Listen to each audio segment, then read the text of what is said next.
Spring Creek soared away, the rockin'est little radio ray you ever received over the internet or otherwise, baby. Because we're one of those wise guys, you know. We're like that fragrance of that cactus flower there by the headwaters of life. Oh, yeah, baby.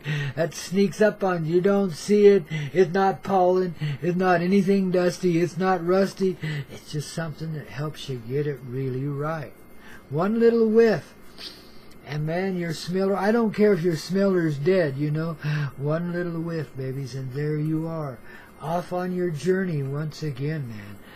And you know, your bubble's about to burst and you're about to get it clear. And you know it, dear man. You've been fighting, yet going and flowing and fighting and going and flowing and fighting and going and flowing. Oh, I remember a time in the not so long ago. Must have been 20-something years ago. I was on top of a mountain, you know, laying on a blanket out there in the sun, becoming one with, you know, everyone and everything, though in a very remote place where only the birds and the bees and the bears could see. You know, it was very private, very remote. Out there near a little rancho I occupied and operated for a few years, man, in the backwoods of, you know, Oregon. Oh, I love it so. We're going back there soon, you know.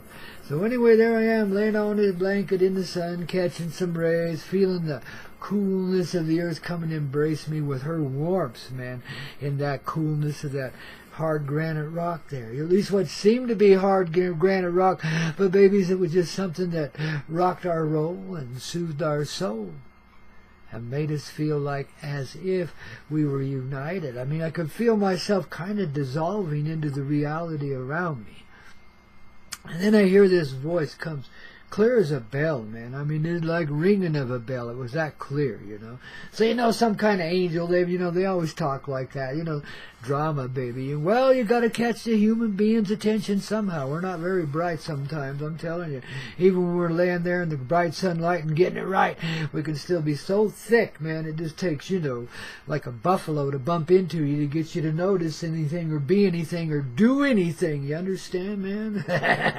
I'm sure you do. Clumsy little humans that we are, as graceful as we could be, and as gracious too. We can sure be clumsy and foolish and, man, thick as a brick.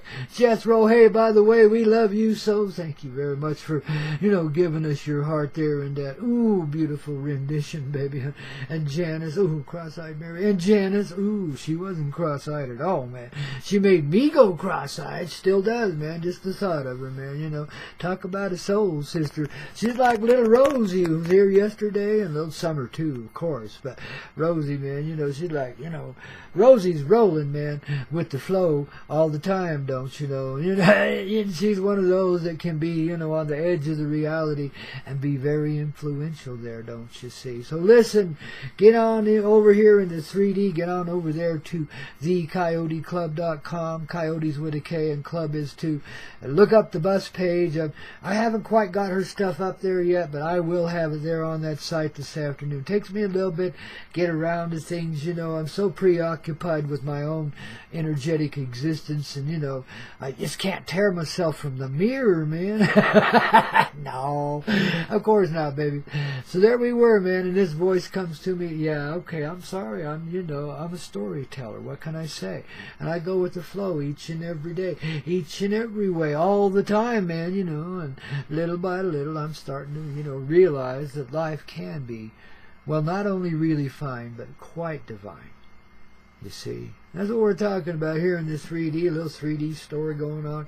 Grandpa's laying on top of a mountain, you know, and it's like a granite little level place there, kind of, where out in the sun, got a blanket between him and the cold rock there. And, well, the rock wasn't that cold that day. The sun was out good, you know. I wasn't going to stay there a real long time, let me tell you, being the little white boy that I am. But at least I was getting a bit of a tan inside and out, you know, becoming one with the land about me, which is magic. This is land that no matter how many times the world has gone up and down, the continents have sunk and risen, and all this rearrangement we've gone through, whew, Major changes in this 3D, a lot, don't you see? Well, this land somehow has preserved itself. I mean, it's probably been underwater once or twice. Everything has. But mostly this land has always been kind of a little connecting land where one continent went down, one continent come up, and a little hunk of land stayed attached to one or the other as it rose or fell, you see. And babies, you know, so it's always there, in other words. So this is some ancient land. It's got some real history to it. I mean, you know it's been around at least 5,000 years, because just over the mountains from you, maybe 50, 60 miles, is the forest of the redwoods. You know, they used to grow where you are too, but they all cut them down a long time ago. Silly old fools. But over there on the coast by Crescent City and elsewhere along that west coast, there's these big gigantic redwood trees that, you know, they're so big they create their own weather out of the atmosphere around them. They're amazing trees. And they've been there like 5,000 years, man, see. So you know it's at least 5,000 years old, or fresh, we should say. This continent, little piece of the continent we're on, a little piece of southern Oregon, northern California, a little bit of western Nevada included in that, I think. Out there where they have the Burning Man, that's got to be the fringes of it at least, wouldn't you say? 'Cause Burning Man is such a wild little thing year after year, man. But, ooh, a lot of folks there getting it clear. Just like we are here on this little radio show we call Spring Creek, don't you know? Only and exclusively where else but the Hazy Radio Network, man. Yes, indeed. Hazy. HazyRadio.com. We got it on early in the day when Grandpa and his loyal little dog Ohhh come out to play. We pulled back the curtain a long time ago, you know, and got out of the 3D. Now we're coming back for the rest of you, okay? Because I didn't want to leave nobody behind. I had to go with you, you know. So come and live a whole lifetime of craziness just so I could get into flow at this generational time, though, you know, and help us all bring it around, man. You know, I'm just part of the plan. I'm the coach sitting on the bench warming my ass, man. But every now and then I do get excited and jump up and down and yell to referees and stuff, you know. Get in there and get that, you know, anyway. So there we are on that mountaintop. This is a magic mountain, by the way. You know, it's right alongside this big old gigantic pyramid mountain that you know was, is, shall always be a pyramid, even though it appears to be a ruggedy old mountain. It's worn down by the ages, you know. But wow, magic everywhere. One time I was standing on top of that mountain in the bright of day, probably about the middle of the day if I remember right. This was around back in that same time, 20-something years ago, maybe 25 or so. But anyway, there I was standing on top of that mountain, and all of a sudden, I mean, this is visible, feelable, it just was part of you.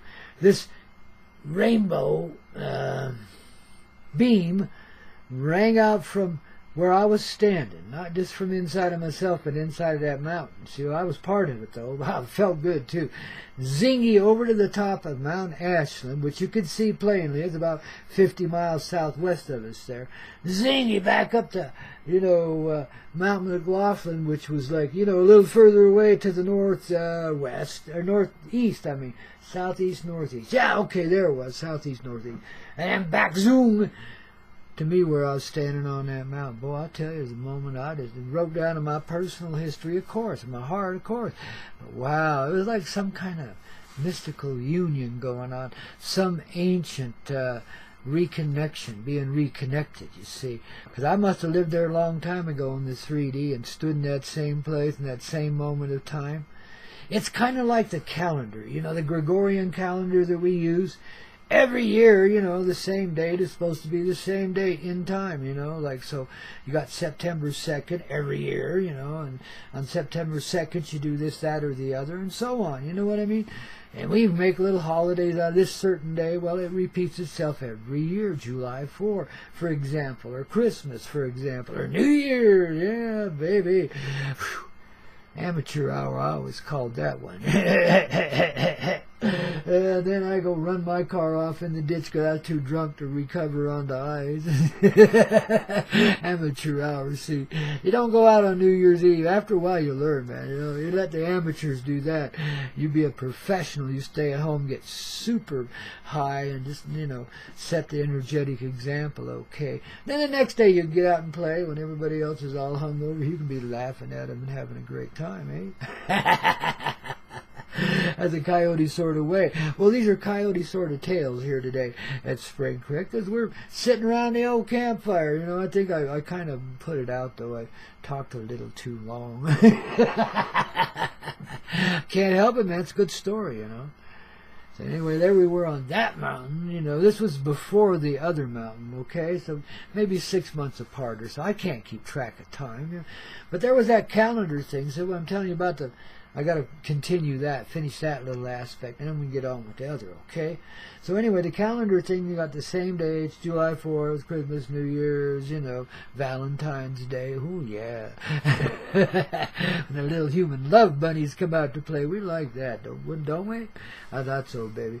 You need to be a love bunny like me and just be free. Then you don't make no requirements on anybody, see? And you just love everybody until they prove otherwise, okay? You love them even after that, too, babies. You know, there's some you can, you know, hang with, and some, you know, well, you don't want nothing to do with because they're not quite in the flow yet, but you can just keep setting that example. But see, the deeper we get, the higher we get, the better we get at the heart. That's why we have these magic moments that I'm telling the tale about. The better off we all are. And, you know, you get to that point where people that are broken and scattered come to you, and they're put back together the moment they get within your vicinity, you know. And therefore, nobody can commit an act of violence against you. And nobody would. In fact, they can't even hold the feelings that we'd call hatred at all. Because, you know, you're in such a good space yourself, and love is exuding into everything all around you, including the human beings, and therefore you are a grand and great influence. This is when you start to achieve humanity. This is when you return to a real thing we call sanity, you know. But it takes a lot of crazy moments to get there, you know. But I'm telling you, we go through these lives stacked on top of one another, just like the holidays are in the calendar, you know. Every time we get to a certain season and cycle of time, we're repeating. If we're living a lifetime in the 3D at that time, we're repeating the same. Well, any level we happen to be living at, we're repeating those same energies. Then not the same day never is, you know, because it's a spiraling thing. It rises as it spirals. Time I'm talking about. So it kind of appears as stacked on top of itself, you see. And so experiences as you live all these various different lifetimes basically match the same point on that wheel, the same way a holiday on the calendar does, you see. The 4th of July comes the same time every year in the same cycle in season. Same sun, same everything, right? No, it's always different. Yet we call it the same days, and we see it as the same day. That special holiday, you see. Well, that's kind of a reflection of the reality of time. The time really, well, you know, it's just an experiential commitment we make with a part of our essential energy, you know, and allow ourselves to become these human forms and, you know, perform in a far different attitude and way than we ever knew before. But it's all about recovery from that. It's all about going through that. And little by little, through all the ages and generations, bringing ourselves back a piece at a time, together with the full presence of our ever-loving and true heart, our true existence, in other words. And that's the metaphor of Spring Creek here on the Hazy Radio Network, featuring Grandpa Coyote and a whole raft of angelic friends, let me tell you.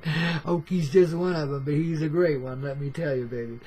You love him so, and I know he loves you too, baby. Just let him come around, man. You know, come visit us sometime, or join the caravan, babies, you know, going to the Rainbow Gathering. I haven't been back to Oregon in 21 years, I think. I don't try not to keep track, but it's been a long time. And I'm going back there this year, this summer, pretty soon, We're looking for some help to get a bus, put some energy towards it if you can't do anything else, okay? We really appreciate all the help we get along the way. And you can go to my page over there at thecoyoteclub.com. It's entitled just plain old bus, B-U-S, or there's a link for it on the front page if you're clever enough to look for it. And take a look at what we're looking for there and what we have to offer you as far as energy that'll help you keep from feeling blue, and your little dusted old bus will be put to some good use again, and we'll be spreading the love and the wealth of the coyote medicine we call Spring Creek, don't you know, here on the Hazy Radio Network, all across this grand land, man. Well, we'll go places where we've never gone before, like Blue North, North Dakota or something. You never know where we might end up. Might even go to Canada, Mexico, Guatemala. Go down there and interview some of those people, those extra spatial people, and find out what they're really up to. You know what I mean? Well, we don't interview anybody. We rap with folks. We commune with the heart, and we let BS come and fill the spaces between us. And it's beautiful BS, just like yesterday with Rosie and Summer and that gang there. Well, you never know who's going to be here on the old radio show we call Spring Creek, don't you know? Because, man, we're just in the flow. We let it come and go. Okay, now we got all the refinement out of the way. Let's get back to that little mountaintop. First, the one with the rainbow triangle. Because that's what these were, rainbow beams, man. Just, gorgeous. I felt like a P-R-I-S-M, prism, okay? Not a prison, but a prism, meaning, a refractor of the light. First time I'd really realized that. And see, I didn't quite catch the full presence of it then. I knew it was a magic moment, but just like everything else, you have to kind of grow into it, After a while, it starts to really demonstrate to you what it really is, you see, which is basically another moment of recommitment to the union of the heart of the earth, and an acknowledgement of your energetic presence in that one space and time you always occupy, doing that one thing in that one moment of time you always do, at many different levels, in many different ways, through many different lifetimes, see? That's one of those moments. That's what it was telling me, see? And it was also revealing the full presence and power of creation, and how we preserve a lot of life's mysteries or resolutions, let's say, in mysterious places, eh? Usually in some remote little spot like that. There's a lot hidden away there, but it's not hidden to those that are aware, or those that come seeking it there. That's why a lot of folks are drawn to Shasta, man. But in some ways, that's a decoy too. But it gets all the loose gooses over there, and then in the reality can just draw to itself whom it will. That which is, the spatial reality where time and space and parallel universes and dimensions all unite. And this little place in Southern Oregon is just like that. It's amazing. Only a few people are drawn there, but those that have been there have always been greatly impacted by fine turnaround time in their lives, let me tell you, see. So if you ever feel the call, don't be afraid, but don't go there and expect you're just going to go, crowding in on folks and do what you want and camp out and stuff. You got to be a little discreet, you got to be friendly, you got to put out a good vibe, you see. You don't want to mess with the mountain folk,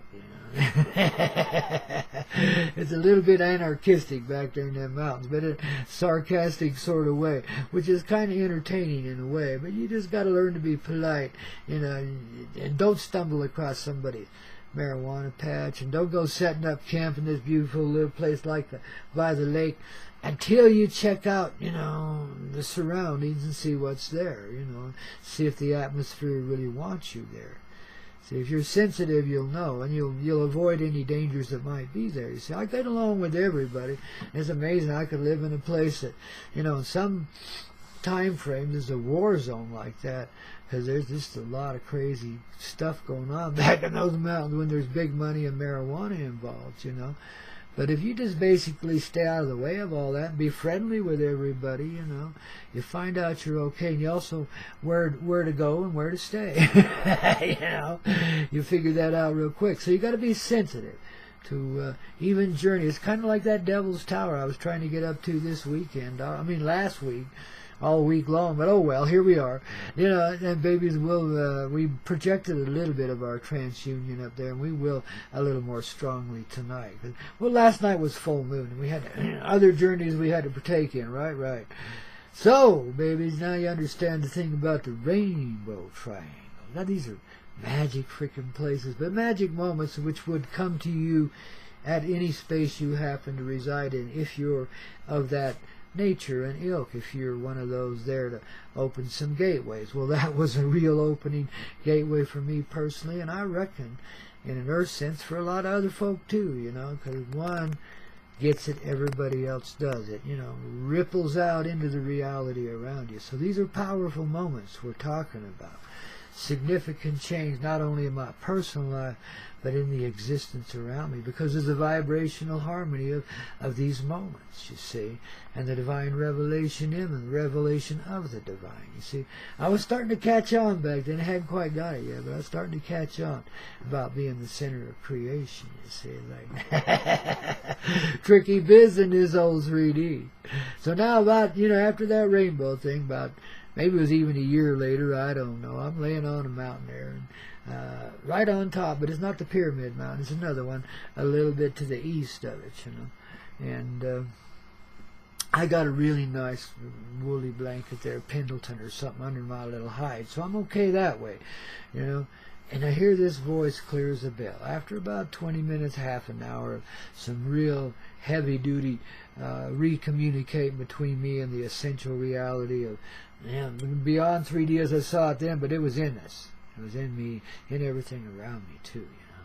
Amazing stuff can go on out in those remote places when you're willing to go wherever spirit leads, wherever your heart's, you know, inclined to go. That's where you flow, baby, and that's what the flow creates, is the ability to know and to go with that flow. Clarity, baby. See, you turn to hazy to get clear, baby. So then this voice comes. And what does the voice say? I mean, in that loud and dramatic way. Clear as a bell. Chigong. And there was this voice. And I mean, it really felt good, even though it was a little overly dramatic, you know. It says, make love with your mother. I'm like, oh my God, what's he talking about? I'm here alone, for starters, you know. And it was a he voice. Yeah, it was. And it came to me 2 or 3 times like that. You know, what else could I do but participate in the strangest sort of way I ever involved myself with any energy? And it's very physical in its application, but so far beyond physicality, it was just an unreality in the 3D, yet it was happening, you know. Like, wow, what is this now, you know? But it just took that communion I was feeling and united it with all of the elements of the earth, cold and warm and everything in between. I mean, all of it. It was just one of those uniting moments, but given in like a physical way, through your human person. Okay? That's about as good as I can describe it, still be discreet. You understand what I'm trying to say. And you know, from there was this exponential bubble of energy that went out, and I don't know how to describe it. It's hard to even recall that moment because it was so, at the time, kind of overpowering. Now it's kind of empowering, because today, as I was getting the old radio show underway, I began to feel that moment again, you know, and I started to understand what it was really all about. They had to approach it in the way that, you know, I could get it. And they knew where my main interests lie. They knew how badly transformed in that way I'd already been, you know. So they just did it with a grin and got me to do something that others would think was totally whack. But I'm with it, Jack. I'll follow the flow, baby. You know, I wanted to get not only well, I wanted to heal this earth and get stronger right along with her, because I feel just about everything she feels, and I go through everything she goes through, man. It's pretty amazing stuff. You know, how you can be. And this is what I was feeling today from that moment back there 20-something years ago, man, where Earth and I were united in a loving sort of way. As close to real love as I could get in that day, see. I was pretty limited in my applications. My mind was very focused on certain things. And then treating his self badly because it felt that way. This is kind of crazy shit, man. Like, talk about a whack job. But listen, if you haven't been whacked, you can't get unwhacked. You know what I mean? If you haven't pulled yourself to the edge and gone beyond it a few times, well, there's not much hope for you in the 3D, is there? You know, because you're not ever going to get out of it. You just die away.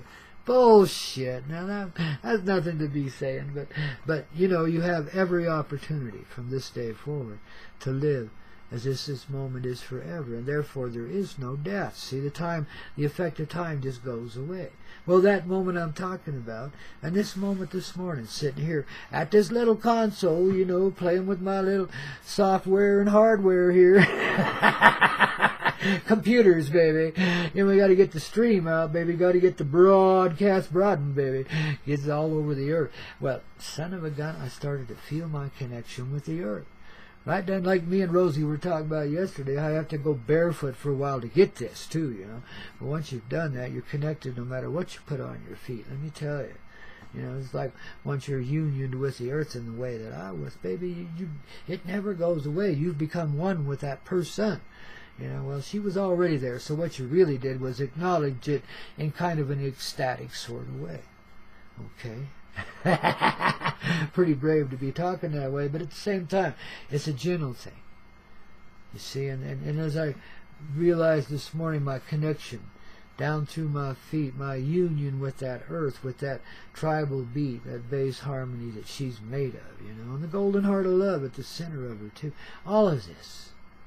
It just started coming through, and I started feeling the union in the same way. And I realized why I had to approach it that way in that time, because of my attitudes, and why this day it makes so much more perfect sense. You see, it's gone a whole new direction, a whole different way.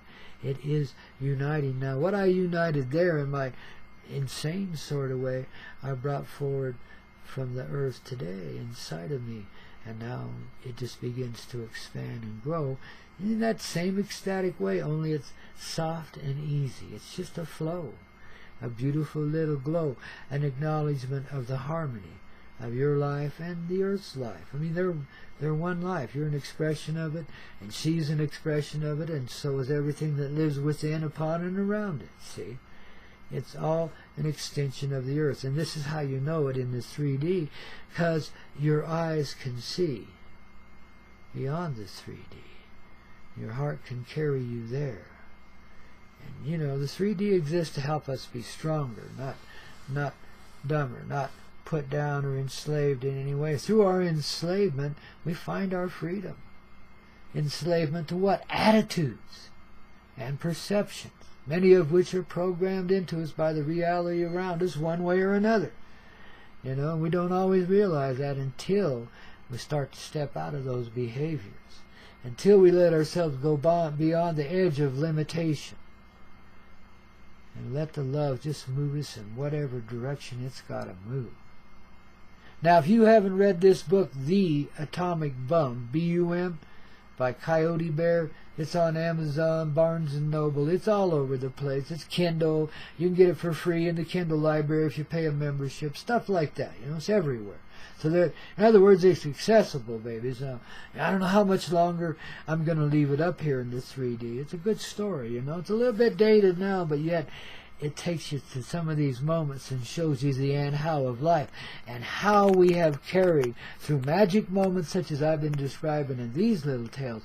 Throughout the generations, we have carried the magic, the medicine of the human loving heart, the fully creative and present heart. By replicating those creative moments in whatever way we could, in whatever time frame we served in. You see? Stacked one on top of another when you don't see it in the 3D linear way, man. And then you start to see it's just one moment. And that moment, as weak as it might be here in the 3D, was stronger than anything you ever see. And it takes you beyond it. See, it's a moment that's repeated itself through time. So even though it might come to you in this lifetime in a real oddball sort of way, in some other lifetime it was a whole different way, you see. But it's the same application of energy all the way through. It's a uniting moment. It's part of your quote-quote recovery from the abscesses of your youth. They were abscessive too. You see, baby? But in those moments of union, see, you don't always know it. You know it's pretty spectacular when you're going through it, yeah. And you feel all of it. And then, you have to kind of let the physicality grow into it, because it's the densest part of ourselves. So you just have to be open-hearted about it. That will make you open-minded, because your heart is the conscious presence. It's the center of your conscious presence of person. That we call the soul expression. So I'm always talking about heart and soul as a united unit, because they are. Yeah, but the heart's the physical side of that expression. The energy of it, of course, plays right down the center of your being, and your energetic heart's right there in the center of everything in your chest, right? Right. Where you feel it the best. But there's an emotional heart that's also the blood pumper, man, over there on the left side. Well, gee whiz, baby. It helps us feel a lot of that. See, because there's a union of heart inside of us, I'll describe that sometime to you. But you feel it, see, you don't need me to tell you the tale of them. And because of that, then what the human heart feels, this fleshly pumping emotional thing, is also what the center. It's an interpretation of the center, but it is an allowing of ourselves to feel the real energy of heartfelt creation, to accept some presence, a moment of truth in our life, and let it grow from there. Much in the way I've been describing in these little tales, you see, Isn't it fun to live here in the 3D, man? I mean, we get to go through such great adventures, don't we, man? And I tell you, there's times you question your sanity, you question everything. You have to. But all you do is keep on going, baby. Once you catch on that it's just love moving you, and you're only moving in the way of love, you got it. Then anything and everything is possible if that love flows that way and brings you that experience. And life is magical and charmed when you allow it to be that way. We've been through many moments like that, haven't we? In synchronicity with everything at times. Then it kind of slips away. You fall back by the wayside for a while. You start to remember where the highway is just by falling off of it every now and then, don't you? See? We have ways of redirecting ourselves that are so coyote here in the 3D. But they've worked through the generations. And here we are right now, standing tall on top of it all. And baby, we're happy about it now. Because we're not living it no more. We're expanding from there and getting the glow, don't you know? In a simple, soft, ecstatic sort of way. Yeah. This is when the coyotes come out to play around them little cacti, wouldn't you say, the blossoming cacti. There at Spring Creek. Your moment of truth flowing from 9,000 feet high in the Rocky Mountain sky on this here radio. Yeah, the rays of love, just like, from up above there on those mountains when I got the rainbow triangle going on, man. Gee whiz. What if I'd have stayed there for, a few more years? We might have reassembled the whole universe right there, eh? No, we've been doing that anyway, man. I'm still on top of that mountain. I'm still right there with you, Mama. Aren't you? I thought so, see? You didn't even know that now. You're living beyond the 3D. I told you it's multi-dimensional here on the Hazy Radio Network. When Grandpa Coyote and Obi-Wan Kenobi come out to play, wouldn't you say, oh, we love you so, babies. We are that love.